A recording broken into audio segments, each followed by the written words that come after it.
Combien de fois tu as voulu commencer quelque chose, mais finalement tu ne l'as jamais fait. Tu l'as toujours repoussé au lendemain, au surlendemain. Ça t'a créé de l'angoisse, de l'anxiété, du stress supplémentaire. Et maintenant tu penses que tu es une flemmarde, que tu es feignante et que tu n'es pas productive ni organisée. Aujourd'hui, on va parler de procrastination. La procrastination n'est pas un problème de productivité, n'est pas un problème de temps. C'est bien plus que ça. C'est un problème émotionnel. On pense souvent à tort que la procrastination, c'est de la paresse, mais en réalité, pas du tout. C'est un mécanisme de défense émotionnelle. En fait, tu ne fais pas la tâche parce que tu es incapable de la faire, mais tu ne fais pas la tâche parce que tu fuis l'émotion associée à la tâche. On verra que peut-être que c'est la peur de l'échec, la peur de ne pas être à la hauteur, la peur du regard des autres. En réalité, il y a plein d'émotions qui peuvent se cacher derrière et on va les décortiquer ensemble. Aujourd'hui, on va vraiment aller en profondeur pour que tu comprennes pourquoi est-ce que tu procrastines et pour que tu arrêtes enfin de le faire. On va essayer de dépasser les clichés du juste bah fais-le, ou bien organise-toi un peu mieux, ou bien tiens des petites techniques de productivité. On va essayer de trouver des vraies solutions adaptées à toi. Salam alaikum, moi c'est Safa et ma passion dans la vie, c'est d'accompagner les femmes à révéler leur plein potentiel et à devenir la meilleure version d'elles-mêmes, la meilleure version qui plaît à Allah subhanahu wa ta'ala. Donc je crée du contenu à travers mes réseaux sociaux, mon podcast, ma chaîne YouTube, Instagram, TikTok, etc. Si ça fait partie de ta veille, tu peux tout simplement t'abonner, liker, commenter pour ne plus rien rater. J'ai structuré la vidéo en 4 parties. 1. Pourquoi est-ce que tu procrastines? On va aller dans les causes profondes de la procrastination pour que tu comprennes d'où ça vient. Deuxièmement, on va voir quel est ton profil de procrastinateur parce qu'on n'est pas tous les mêmes procrastinateurs et on ne procrastine pas tous de la même manière. L'objectif, c'est que vraiment tu apprennes à te connaître. Et quatrièmement, on va voir comment est-ce qu'on peut gérer nos émotions désagréables quand on fait face à une tâche pour laquelle on procrastine. À la fin de cette vidéo, Inch'Allah, tu comprendras enfin ce qui te bloque, quel est ton profil de procrastinatrice, comment mettre en place des actions et des solutions adaptées à ton profil et surtout, tu vas enfin me commencer ce projet ou bien cette idée qui est dans ta tête parce que là, c'est bon. Pourquoi est-ce qu'on procrastine? D'abord, pour commencer, on procrastine toutes. Vraiment. Si tu es dans ce cas-là, ne culpabilise pas et ne te dis pas « purée, tout le monde avance, il n'y a que moi qui procrastine ». Pas du tout. On procrastine toutes à notre échelle et à différents degrés, mais sinon, ça nous arrive à tous. Il y en a juste qui arrivent à mieux gérer leurs émotions que d'autres. Et je pense que ça va te rassurer ce que je vais te dire, mais la procrastination n'est pas une question d'incapacité, de paresse, de flemmardise, tout simplement parce que ton cerveau ne cherche pas la productivité, il cherche la survie. C'est tout ce qui l'intéresse. Ce qu'il faut vraiment qu'on comprenne, c'est que notre cerveau est là pour nous protéger et pas pour être efficace. Quand il va venir percevoir une tâche comme étant ennuyeuse, stressante, intimidante, il va se mettre en mode survie. Et qui dit mode survie, dit qu'il va activer un mécanisme d'évitement. Moi, personnellement, ça m'a beaucoup aidé de comprendre ce qui se passe dans mon cerveau parce que ça m'a permis de déculpabiliser sur la situation et de me dire, mais en réalité, c'est pas que moi, j'échoue, c'est que mon cerveau me pousse vers ce qui lui semble plus sûr et surtout plus agréable à court terme. Par exemple, moi, il y a un truc sur lequel je procrastine tout le temps, c'est tout ce qui est paperasse administrative. Je pense qu'on est plein dans cette situation, on déteste les papiers. Vraiment, je sais pas. J'ai une phobie administrative, je ne sais pas comment la nommer, mais je procrastine tellement que parfois ça me met dans des situations très désagréables que j'aurais pu éviter. Par exemple, tu as une amende à payer et bah, tu te dis je la paye demain, je la paye demain, je la paye demain. Et ensuite, ce qui se passe demain, c'est que ton amende, elle est majorée et elle est encore majorée. Et au lieu de payer 30 €, tu payes 160 €, après tu payes 200 €, alors que tu aurais pu éviter tout ça si tu l'avais payé directement. Et puisque tes papiers et l'administratif te semblent trop stressants, en fait, ton cerveau, il va te dire, ok, là, il y a une émotion désagréable, c'est le stress. Donc, ce qu'on va faire, c'est qu'on va éviter cette tâche. On va prendre un thé, on va prendre un petit café, on va regarder la télé, on va se reposer parce que je n'ai pas envie que tu ressentes ça. On verra grossièrement que dans le cerveau, il y a 2 zones. Et en fait, quand tu procrastines, c'est ton cerveau émotionnel, donc le système limbique qui va venir crier danger, danger, danger, attention à la tâche, attention à la tâche, attention, ça peut être inconfortable, attention. Au lieu d'affronter la tâche, tu vas venir te réfugier directement vers des distractions beaucoup plus simples, beaucoup plus faciles, beaucoup plus accessibles, beaucoup plus agréable. Donc j'espère que ça t'a rassuré un petit peu de comprendre ces petites parties-là parce que au moins tu sais que tu n'es pas la feignante que tu pensais être. On verra que c'est pas une fatalité, c'est-à-dire que tu peux rééduquer ton cerveau. Et pour rééduquer ton cerveau, il faut que tu comprennes ce qui s'y passe. Dans ton cerveau, tu as deux forces. Tu as le cortex préfrontal et le système limbique. Le système limbique, je t'ai déjà spoilé un petit peu, c'est ton cerveau émotionnel. C'est la partie instinctive de ton cerveau qui veut échapper à la douleur. Et surtout, maximiser le plaisir immédiat. C'est un petit peu la petite voix dans ta tête qui te murmure « Cette tâche est trop difficile, laisse tomber ». Et si tu échouais, en réalité, on se sentirait trop mal. On ne peut pas se permettre d'échouer. Fais autre chose de plus facile, mais juste pour aujourd'hui, t'inquiète. Et demain, on commencera.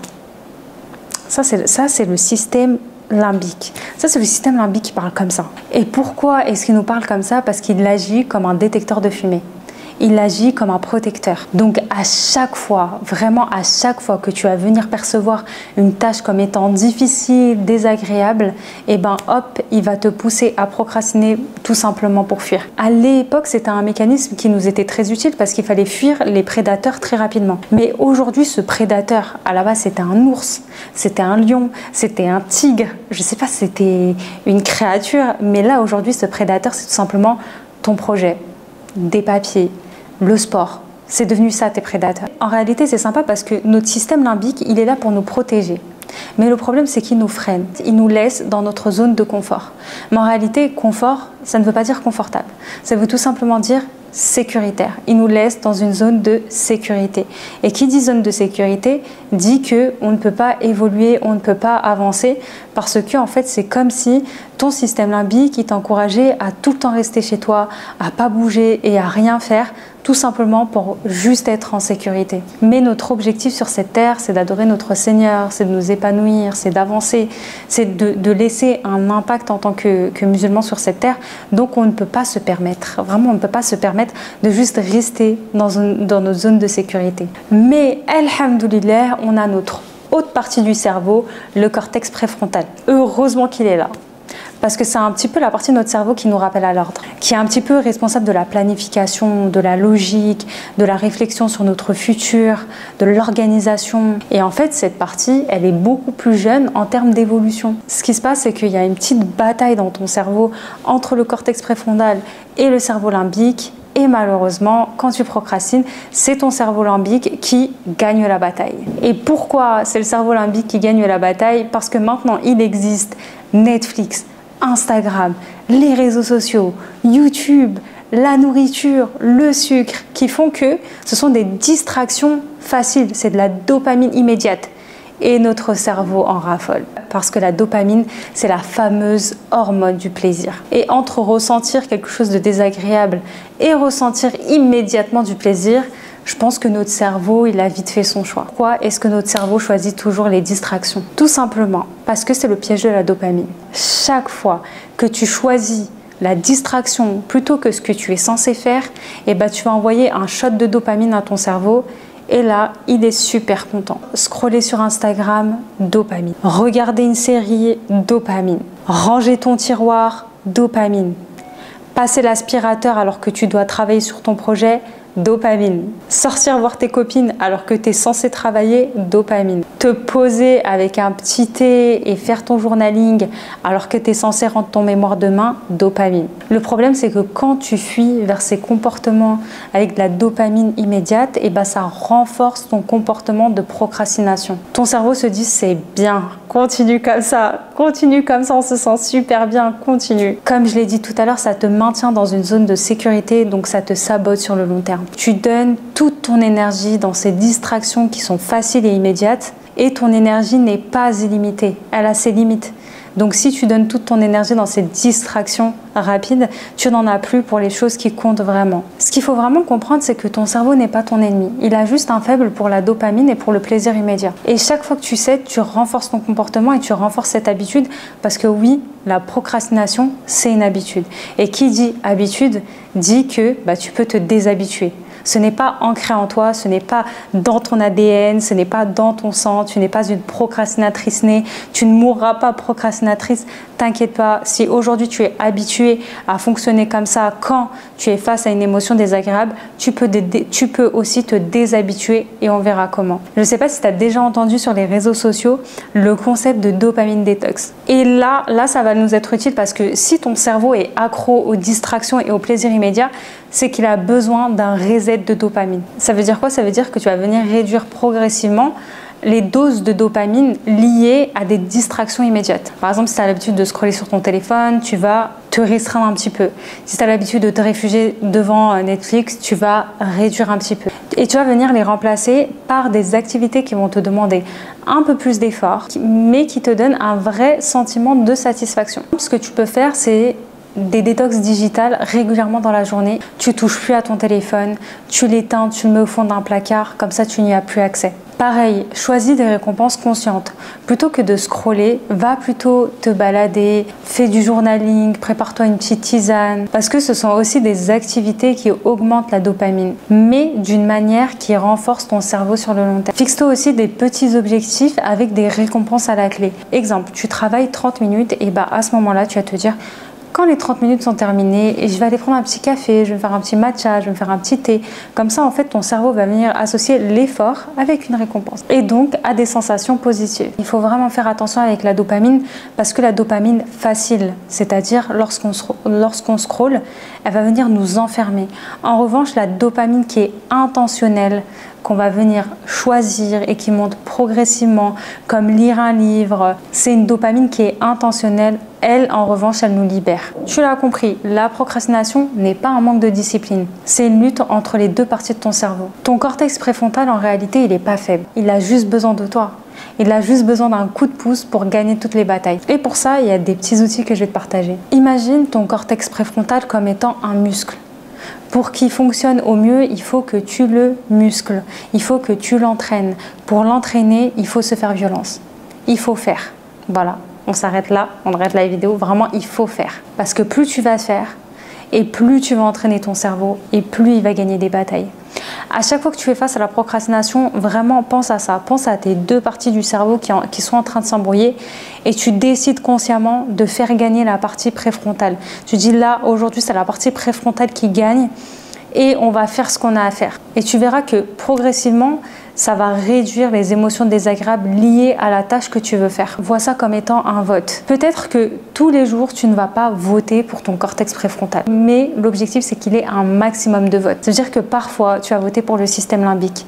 Et c'est pas grave. Si par exemple, il a 3 votes, mais le cortex préfrontal en a 15, t'inquiète pas que tu vas pouvoir avancer.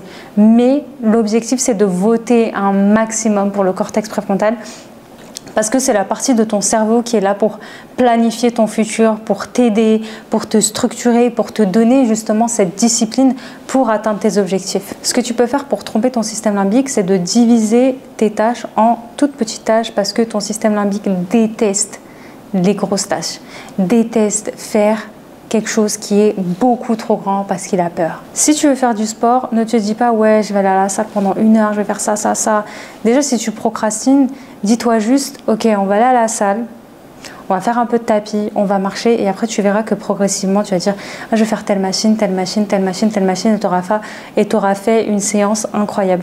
Mais si genre tu te dis avant de partir oh là là il faut que je fasse ça, il faut que je fasse ça, il faut que je fasse ça, ton système limbique il n'a pas envie, il a peur, il va te dire non, non, non, c'est bon, on n'y va pas en fait, on n'y va pas, ça fait trop peur. Comme on l'a vu, le cortex préfrontal aime trop la structure.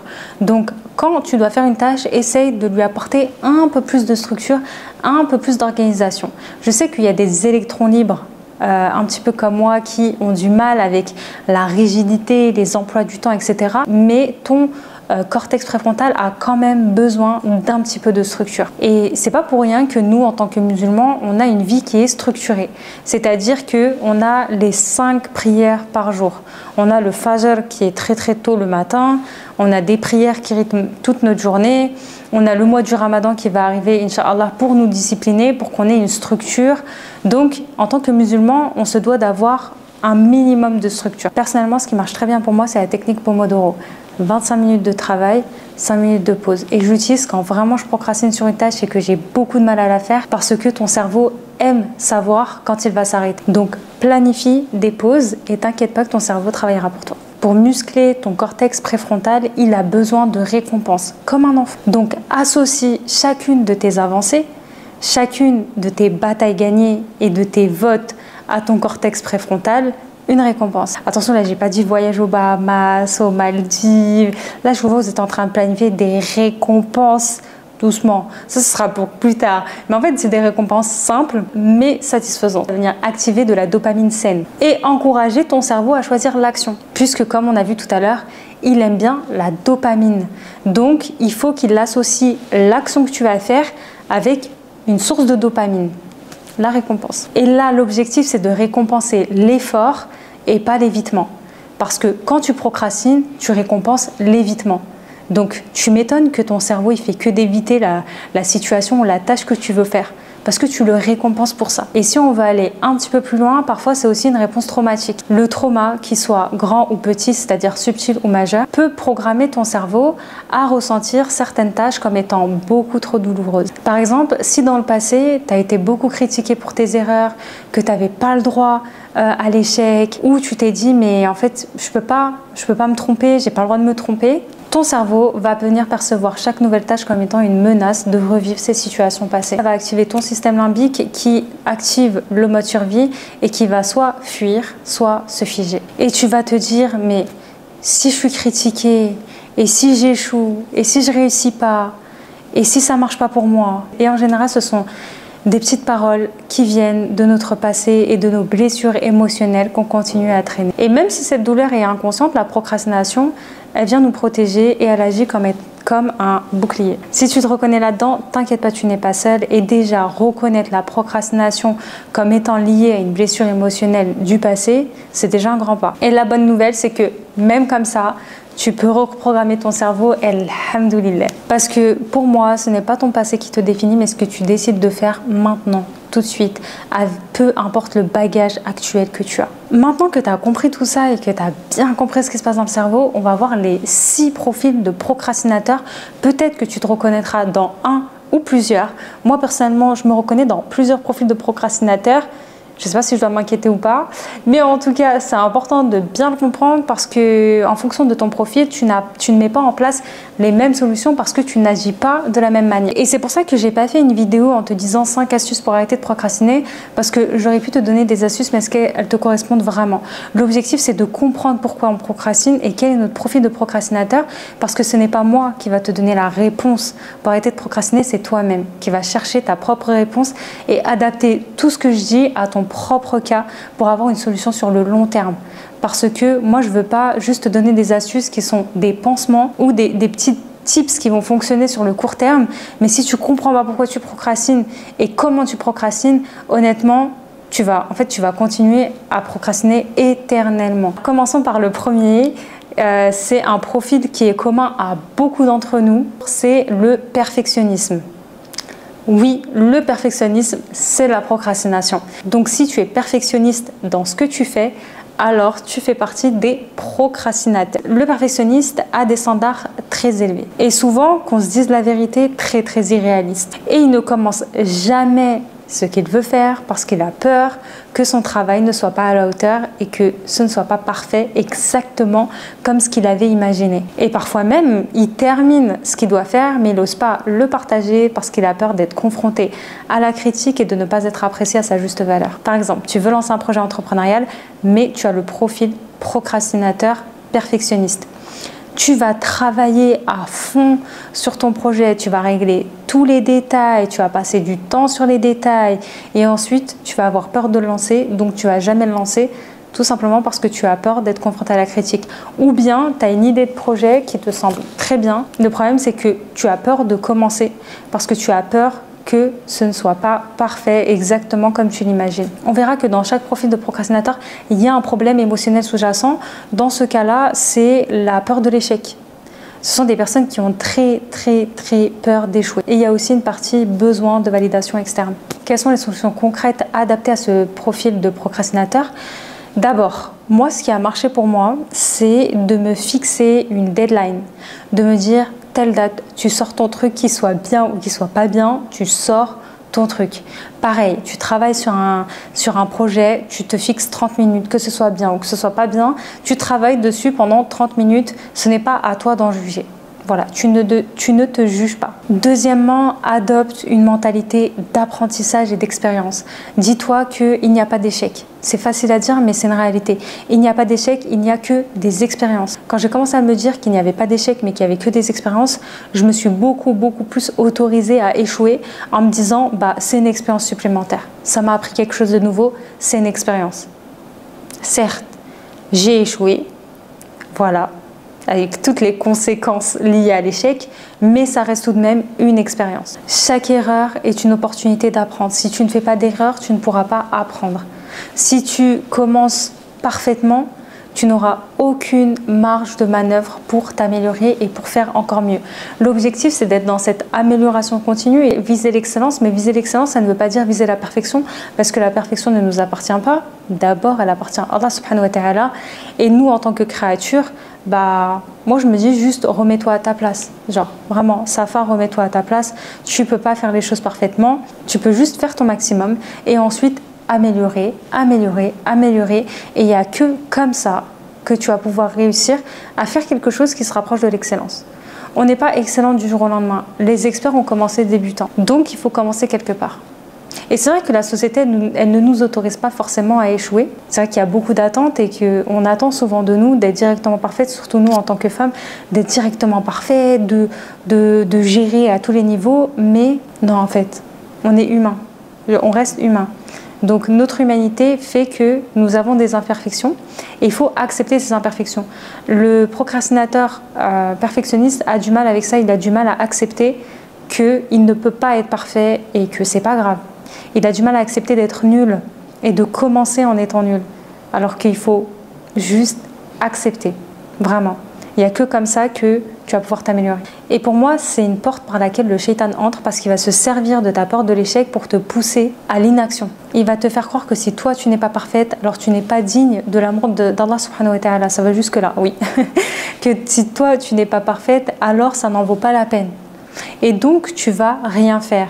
Et c'est son objectif en fait, que tu ne fasses rien, que tu n'avances pas et que tu n'évolues pas. Si j'avais un conseil à donner aux procrastinateurs perfectionnistes, c'est de se rappeler que la perfection appartient à Allah subhanahu wa ta'ala et que nos actions ne sont pas exemptes d'erreurs. Allah subhanahu wa ta'ala regarde la sincérité de nos efforts.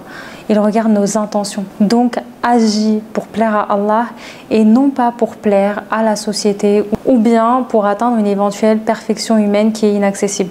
Voilà, je dis directement, c'est inaccessible. À chaque fois qu'il y a cette petite voix dans ta tête qui te dit « Non, mais ne te lance pas parce que ce ne sera pas parfait. Répète-toi, je fais de mon mieux et je m'en remets à Allah subhanahu wa ta'ala. » Le deuxième profil, c'est le rêveur. Donc le rêveur, il a plein d'idées. Il visualise toujours un grand futur, mais il a du mal quand même à se concentrer sur une tâche, sur un projet à la fois. Il a aussi du mal à transformer ses idées en actions bien concrètes. Résultat, c'est un procrastinateur qui a souvent ses projets mais qui restent dans sa tête. Par exemple, tu veux créer une chaîne YouTube, tu as imaginé toute la DA dans ta tête, tu as imaginé comment est-ce que ça va se passer, les sujets que tu vas aborder, mais ça reste dans ta tête. Le problème émotionnel sous-jacent de ces procrastinateurs-là, en général, c'est la peur de la discipline.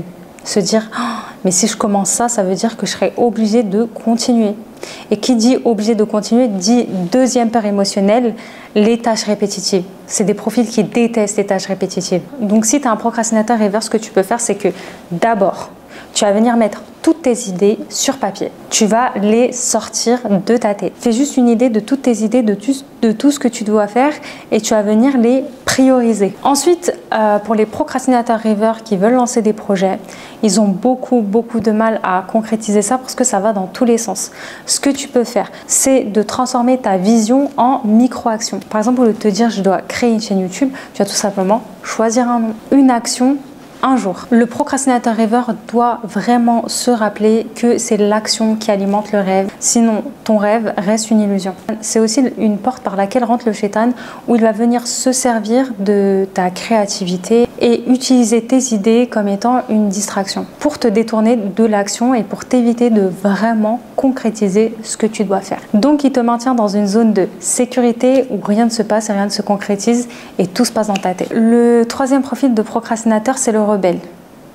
Moi, je me reconnais un peu là-dedans. Alors, le rebelle, il déteste les contraintes, il déteste les deadlines, il déteste les ordres, il déteste faire des tâches obligatoires imposées par une autorité. Il ressent une résistance intérieure, il a besoin d'avoir le contrôle sur ses actions. Quand j'étais étudiante, j'ai beaucoup procrastiné pour rendre mon mémoire de fin d'études. D'ailleurs, je l'avais rendu le jour même et j'avais imprimé des pages à l'envers. Et le jour de ma soutenance, on m'a dit que c'était n'importe quoi. Je ne savais pas comment justifier ça. Mais bon, alhamdoulilah, j'ai eu mon diplôme depuis. Mais en gros, ce sont des personnalités qui se disent bah, de toute façon, je le ferai quand j'ai envie. J'ai pas envie de le faire maintenant, je le ferai quand j'ai envie. Parce que c'est des tâches qui leur sont imposées. Le problème émotionnel sous-jacent, c'est le besoin de liberté, le besoin d'autonomie. Donc ce qu'il faut faire pour les rebelles, c'est de transformer les obligations en choix personnels. Donc, au lieu de te dire je dois finir mon mémoire, je dois finir ma thèse, bah, tu te dis je vais finir le plus tôt possible pour alléger ma charge mentale. Personnellement, je trouve que changer de perspective comme ça, moi, ça m'aide à reprendre le contrôle sur la tâche et me dire en fait c'est pour moi. C'est pas pour la personne, c'est vraiment pour moi que je dois le faire. Aussi, fixe tes propres règles. Je reprends l'exemple du mémoire, mais si tu dois en rédiger un, je te dis ok, je vais le faire dans un café à telle heure, pendant 2 heures. Comme ça, encore une fois, tu reprends le contrôle sur la tâche et c'est pas une tâche qui est subie. Et renforce tout ça avec une récompense. Offre-toi quelque chose pour te récompenser de l'effort que tu as fait. J'ai eu beaucoup de mal à le comprendre, mais la vraie liberté, c'est de se discipliner pour soi-même. C'est ça qui nous rend libres en réalité. Personnellement, j'ai longtemps pensé que la liberté, c'était ne pas avoir de structure, faire ce que je voulais, quand je voulais. Mais ces dernières années, j'ai bien compris que c'est en ayant un minimum de discipline qu'on devient encore plus libre de notre temps. Et c'est aussi une porte par laquelle le shaitan entre. Il exploite ton besoin d'autonomie pour semer la paresse et la procrastination. En te disant non, mais personne ne doit décider pour toi. Il te fait croire que repousser les choses, c'est un acte de liberté, alors qu'en réalité, c'est une vraie prison mentale. Être discipliné, ça fait partie du comportement de la musulmane. Moi, je dis pas qu'il faut être des graines de la planification, avoir tout bien planifié. Il y en a à qui ça correspond, il y en a d'autres à qui ça ne correspond pas. Moi, ça me correspond pas, mais il faut un minimum de discipline. Quand je suis justement dans cette procrastination un petit peu rebelle, j'aime beaucoup me rappeler le verset 22, il me semble, de Surat Maryam, où Allah dit justement à Maryam de secouer le tronc du palmier pour que des dattes fraîches et mûres puissent tomber, pour qu'elles puissent se nourrir. Et personnellement, je trouve que ce verset est lourd de sens. On ne va pas faire l'exégèse parce que c'est pas mon travail et il y en a qui le font beaucoup mieux que moi. Mais je trouve que ce verset est lourd de sens. Pourquoi? Parce que à ce moment-là, Maryam elle était dans une situation de vulnérabilité. Donc elle était très très fatiguée. Et Allah lui a quand même dit de fournir un effort pour recueillir les fruits de cet effort. Même si l'effort c'est juste de secouer le palmier, il faut quand même faire l'effort de le faire parce qu'on n'a rien sans rien. Le musulman doit être discipliné, il doit passer à l'action, ça fait partie des comportements qu'Allah apprécie chez nous. Encore une fois, le croyant fort est beaucoup plus aimé que le croyant faible auprès d'Allah subhanahu wa ta'ala. Donc, dépasser la procrastination, ça nous permet d'être encore plus forte. Le quatrième profil, c'est l'anxieux. L'anxieux, c'est un procrastinateur qui voit toutes les tâches comme étant des tâches qui lui font très très peur.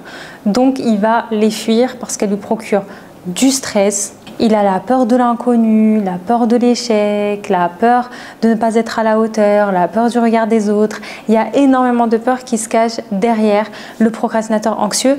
En général, on est procrastinateur anxieux plus un autre profil de procrastinateur, mais on est quasiment tous procrastinateurs anxieux, c'est-à-dire que on a tous une peur sous-jacente qui se cache derrière la tâche pour laquelle on procrastine. Le problème émotionnel sous-jacent, c'est la peur de l'incertitude et les peurs. Tout court, vraiment, les peurs. Alors, quelles sont les actions à mettre en place quand on est des procrastinateurs anxieux? 1. Respirer. Par exemple, tu es face à une tâche qui te procure des émotions désagréables, on fait un pas en arrière, on respire, on souffle, histoire d'apaiser son esprit et relâcher un petit peu la tension. Ensuite, un petit peu comme les autres, il faut commencer par le plus simple, par quelque chose qui ne fait pas du tout peur, par l'action la plus facile à faire maintenant, tout de suite. Parce qu'une fois que tu commences, tu verras que c'est pas si terrible que ça. Ensuite, ce qu'il faut vraiment garder en tête, c'est que la peur ne part pas comme ça. La peur, elle diminue uniquement grâce au passage à l'action. C'est tout. Et je pense qu'on a tous déjà vécu une situation similaire. Personnellement, j'ai peur de conduire. Conduire un scooter, ça ne me dérange pas. J'adore ça. Mais conduire une voiture, ça me fait peur. Au début, je procrastinais pour conduire, donc j'évitais à tout prix de faire des déplacements. Parfois, j'allais même pas voir mes proches parce que j'avais tout simplement peur d'aller sur l'autoroute. Et en fait, un jour, je me suis dit, je peux pas continuer comme ça, donc j'ai pris ma voiture et j'avais tellement peur, vraiment tellement peur. Je me rappelle la première fois que je suis allée à l'aéroport récupérer mes proches, j'ai pris la nationale. Ça a pris beaucoup plus de temps, mais j'ai pris la nationale parce que j'avais peur de prendre l'autoroute. Donc ça a été les conséquences de ma procrastination. Et plus en fait je conduisais et plus je prenais l'autoroute et moins j'avais peur finalement parce que je me disais ma peur elle reste quand même irrationnelle, tout va bien, alhamdoulilah, tout se passe bien. Parce que la peur elle ne diminue que en passant à l'action, il n'y a pas d'autre solution. Plus ton action va augmenter et plus ta peur va diminuer. C'est aussi une porte par laquelle le shaitan entre parce qu'il va venir amplifier tes doutes, amplifier tes peurs. Et ça va encore plus te paralyser. Il va te faire oublier que ta réussite et tes échecs dépendent uniquement d'Allah subhanahu wa ta'ala.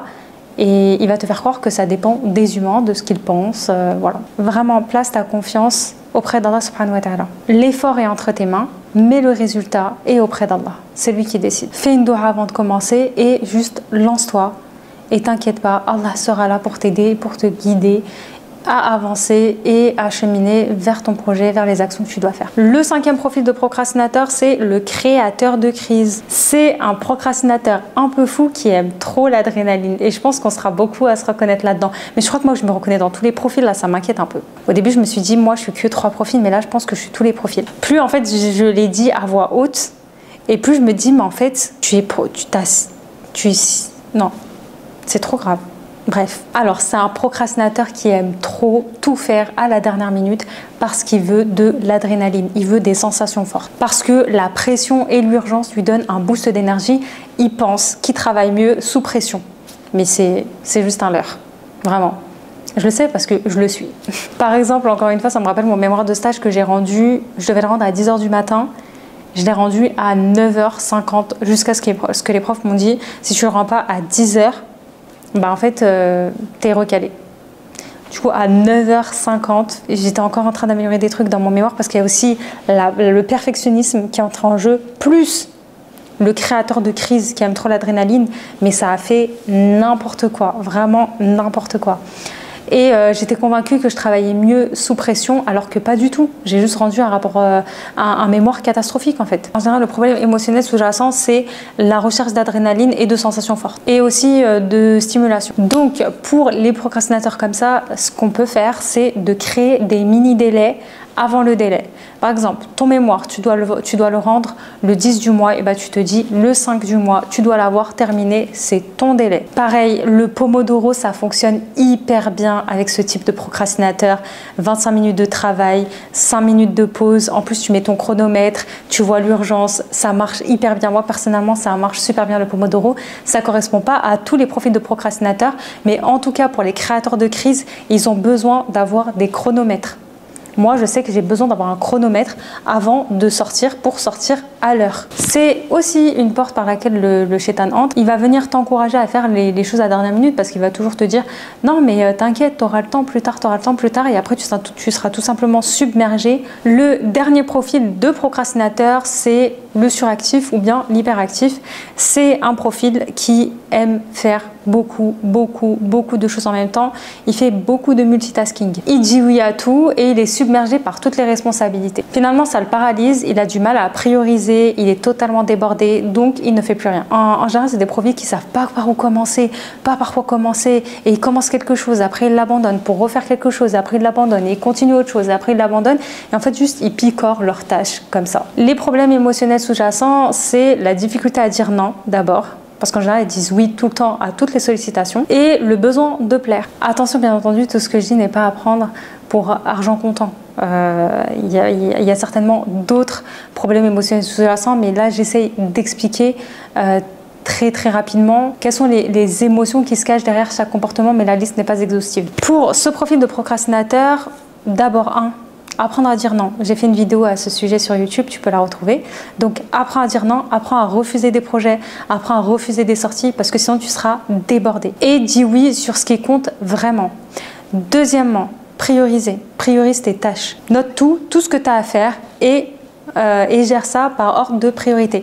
Ça c'est prioritaire, pas prioritaire, urgent, pas urgent, je commence maintenant ou bien je planifie. Et attaque d'abord ce qui est le plus urgent et important à faire. Allège ta charge mentale parce que ce sont des profils qui ont une charge mentale mais comme ça.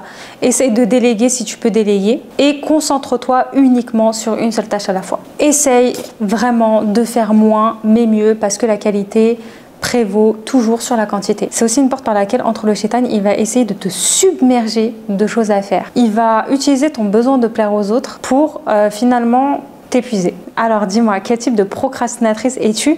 Dis-le moi en commentaire, je suis curieuse de le savoir. Moi personnellement, je me reconnais un petit peu dans tout, ce qui m'inquiète particulièrement, mais vraiment, je me reconnais dans le créateur de crise. Ma spécialité, sauf que je me suis bien améliorée ces derniers temps. Le perfectionnisme, franchement, j'ai bien avancé. Honnêtement, là, je me considère plus comme un procrastinateur perfectionniste, sauf concernant le livre que j'ai écrit. Là, j'ai utilisé ce profil-là. J'ai été procrastinateur perfectionniste. Et ce qui est bien quand tu comprends ton profil de procrastinateur, c'est que tu comprends un peu mieux ton mécanisme. Moi, je sais que si j'ai procrastiné pour l'écriture de mon livre, c'est tout simplement parce que j'avais peur de l'échec. J'avais peur du regard des autres, j'avais peur de ne pas être à la hauteur. Une fois que je comprends ces peurs, elles font moins peur. Parce que je les regarde en face de moi et je dis, ok, j'ai peur de l'échec, mais l'échec, ça peut arriver. C'est Allah qui décide des résultats. J'ai peur du regard des autres, mais en réalité, Safa, pour qui est-ce que tu fais les choses? Quelle est ton intention? Est-ce que tu fais les choses pour les gens ou pour Allah subhanahu wa ta'ala? Et hop, on redirige son intention. La peur de ne pas être à la hauteur, pareil, en fait, tu n'es pas obligé d'être parfaite. Et tu ne peux pas être parfaite. Accepte ton humanité et tout ira bien et tu pourras toujours t'améliorer. Ce n'est pas une fatalité de faire des erreurs. Justement, si tu fais des erreurs, ça te permet de t'améliorer et de développer de nouvelles qualités que tu n'avais pas auparavant. Donc voilà, c'est pour ça que c'est très important de savoir un petit peu où est-ce que vous vous situez. Donc maintenant qu'on a vu un petit peu les profils de procrastinateurs avec des solutions à mettre en place en fonction de chaque profil, comme j'ai dit au tout début de la vidéo, la procrastination, c'est vraiment une question émotionnelle. C'est un problème de gestion émotionnelle et pas de gestion d'agenda. Je vais te partager les émotions les plus courantes quand on parle de procrastination. Pareil, peut-être que tu te reconnaîtras dans une ou plusieurs. Personnellement, je me reconnais dans plusieurs. La première, c'est la peur de l'échec. Et comment savoir? Tu as une petite voix qui te dit « et si je suis pas assez bien? Et si j'échoue? Et si je rate ?» La deuxième émotion, c'est le stress. La tâche est beaucoup trop compliquée, elle est trop complexe pour toi, donc ça te stresse. La troisième émotion, c'est l'ennui. Ta tâche ne m'intéresse pas du tout, ça m'ennuie, j'ai pas envie de la faire. Par exemple, l'administratif. Je vois pas l'intérêt, vraiment. Même si c'est important, je vois pas l'intérêt. La quatrième émotion, c'est le doute de soi. Je pense pas être capable, je pense pas réussir. La cinquième émotion qui m'arrive souvent aussi, c'est la surcharge mentale.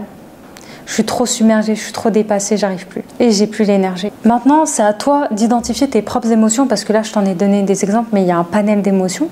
À toi de les identifier. Pour identifier ton émotion, premièrement, fais un pas en arrière et observe-toi. Quand tu sais que tu procrastines sur une tâche ou une action, pose-toi la question. Qu'est-ce que je ressens maintenant, tout de suite?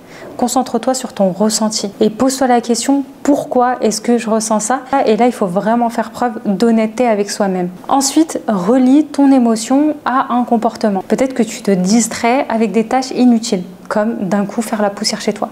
Ça veut peut-être dire que tu ressens une émotion d'ennui. Ça t'ennuie de le faire. Ou bien, peut-être que tu te figes. T'arrives plus à bouger, t'arrives plus à rien faire, genre t'es complètement déboussolé, c'est peut-être que tu ressens de l'anxiété, du stress, de la peur. Peut-être que t'es juste dans l'évitement, genre tu l'évites, t'évites. À ce moment-là, c'est certainement la peur de l'échec. Donc, écris ce que tu ressens, c'est pour ça que le journaling, c'est super bien. Écris ce que tu ressens. 1. La tâche que tu vis d'ailleurs dans le Ramadan Planner Qalbin de cette année, il y a des exercices sur la procrastination pour éviter de procrastiner pendant le Ramadan et il y a cet exercice. 1. La tâche pour laquelle tu procrastines. 2. L'émotion associée à cette tâche. Qu'est-ce que tu ressens? 3. Pourquoi est-ce que tu le ressens? 4. Quel est ton comportement face à cette émotion? 5. Solution associée à ta situation personnelle. Parce que quand tu mets des mots sur les émotions que tu ressens, tu reprends le contrôle, crois-moi. Ensuite, ce qui est très important de comprendre avec les émotions, même désagréables, c'est qu'elles ne sont pas nos ennemis. Justement, ce sont des indicateurs. Par exemple, la colère, elle vient nous indiquer ce pourquoi on n'est pas d'accord. Si on n'avait pas de colère, finalement, on ne saurait pas ce pourquoi on n'est pas d'accord. La peur, pareil. Peut-être que tu as peur de lancer ton projet parce que ton émotion vient t'indiquer à quel point ton projet est important pour toi. Le stress, pareil, c'est une émotion qui vient te dire et si on fractionnait la tâche, et si on allait petit à petit, et si on faisait des petits pas. Et pareil, l'ennui peut aussi t'indiquer de faire la tâche de manière plus engageante, ou peut-être que c'est une tâche que tu veux pas faire, donc ça ne sert à rien de continuer à s'investir là-dedans. Donc soit déléguer, soit peut-être que c'est un projet qui ne te tient pas finalement à cœur. Donc voilà, on arrive à la fin de la vidéo sur la procrastination. J'espère que ça t'a aidé à y voir plus clair et que enfin tu vas arrêter de procrastiner sur tes projets. Avant de terminer la vidéo, je vais te lancer un défi très simple. Tu vas prendre ton carnet, tu vas noter la tâche sur laquelle tu procrastines depuis hyper longtemps et tu vas faire tous les exercices qu'on a fait dans la vidéo. Et tu vas commencer par une seule action, l'action la plus simple et l'action la plus facile à faire dès maintenant. Maintenant, vraiment maintenant. Juste après que tu aies fini de l'écrire, tu vas la faire. Pas plus tard, mais maintenant, parce qu'il faut rééduquer ce système limbique qui prend trop le dessus quand tu veux faire des trucs. En tout cas, si tu as aimé la vidéo, n'hésite pas à me le faire savoir en commentaire. J'aime beaucoup lire vos commentaires. Et sinon, on se dit à la semaine prochaine, Inch'Allah, pour une nouvelle vidéo. Ciao, ciao.